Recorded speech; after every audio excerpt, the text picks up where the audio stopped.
What's gone wrong at Southampton, beaten again at home by Newcastle by 4-1. There was Bruno Guimaraes to curl into the far corner of the net. Southampton 1, Newcastle 4. Very pleased again with the attitude of the players to come here and win is very difficult. Yeah, we know that it is tough, so it doesn't look good in the moment. I think the nature of the defeat against Newcastle has accelerated Ralph Hasenhüttl's departure. The replacement is already lined up. I believe they want that replacement in situ for Liverpool away next weekend, so good luck with that one. Bit of a baptism of fire. 4 years, as I said on Thursday's pod, is a long time to be a Southampton manager, and I think he will know, and the board certainly know, that now is the right time for a change. But I do think some Saints fans are judging him harshly. I think at some point in the last 3 years, they probably should have got relegated. The fact they didn't is testament to the job he's done. He had no money to spend until this summer. I guess the irony is he finally gets his hands on some cash, spends £70 million, and it doesn't seem to have improved the team. So, he'll be disappointed. But whoever comes in has got a big job on their hands, because despite the fact they spent £70 million, they spent it largely on young players. And what we know from young players is they're going to make mistakes along the way. So this is going to be a tough season for Southampton, whoever comes in.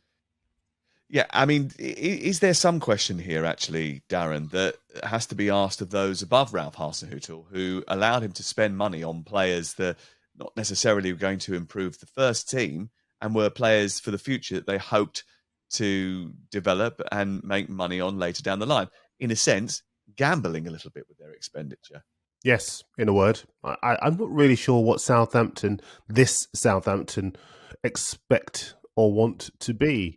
If you're going to sack a guy that you're tasked with basically producing players so that the club can sell, if you're working on that basis, of course you're going to be in and around the bottom of the Premier League.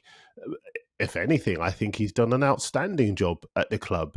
And if they're going to sack him and they're going to bring somebody in, I'm not really sure that their expectations can be much higher than they are already. I think that Crook's just basically made the case that I would have made. I feel a lot of sympathy for him, because established players who are ambitious are not going to go to Southampton, because Southampton don't aspire to bigger things. They aspire to a model. They know their place in the food chain. I don't particularly think they have ambition in terms of buying experienced players with a view to a push to a top six, for example. They're always going to be mid-table to bottom of the table. And I think he's done okay, and I think he is being harshly treated. And actually, they've done well to have him for as long as they have done. It is a total of 1 win in 9 matches in all competitions, though, and that is a statistic that is not enhanced when you take it back into the back end of last year.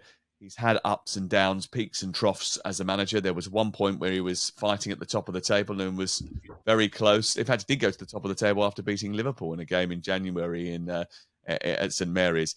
But the drop-off after that was quite severe. And that has been a criticism that has been levelled at him for quite some time. Do you think that his time in England is over, Crook?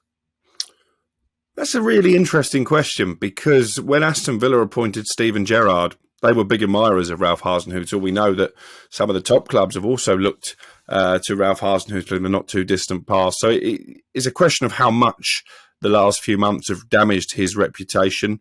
Wouldn't surprise me if he pitched up again, although he did talk, didn't he, about retiring a couple of years ago. And actually, since he started that retirement talk, Southampton's form has fallen off a cliff. I think that if you're going to criticise Ralph Hasenhüttl, his man management has left a bit to be desired. He's not particularly close to the players in the dressing room. He was not close to his old coaching staff, not particularly close to the new coaching staff that were brought in around him in the summer. So I think there are areas where he can improve. But it's feast or famine, isn't it, with Ralph Hasenhüttl? They either go on long unbeaten runs, as you say, top of the table for the first time in 30 years, an FA Cup semi-final on his watch, or they go on long runs where they can't win a game, and probably been too many of them. There aren't many managers who survive not one but 2 9-0 defeats, and I think he's just run out of lives. I do think, actually, of all the times to sack Ralph Hasenhüttl, this doesn't feel like it is the most appropriate. If they had sacked him after Leicester beat them 9-0, if they had sacked him after they then subsequently went to Old Trafford and lost 9-0, I'd go, yeah, well, to be fair enough, I can understand that. No one loses 9-0 twice and survives. But to sort of, we all knew, we've known for ages, he's going to go before the World Cup or just as the World Cup starts. We've known that. So the fact that we all know that that's going to happen seems to me like it was just limping on until they decided to make a change. And it seems a very strange way of doing it in comparison to how they could have done it. Actually, if they had enough of him at the end of last season, which appears that they probably did, because that's why they got rid of all of his coaching staff and put in some new bods behind him, they should have just got rid of him then and been braver about it, rather than giving him the first 13, 14 games of this season. And now they're in a predicament where they're fighting relegation again and then having to bring somebody else in. It does seem an odd way of operating.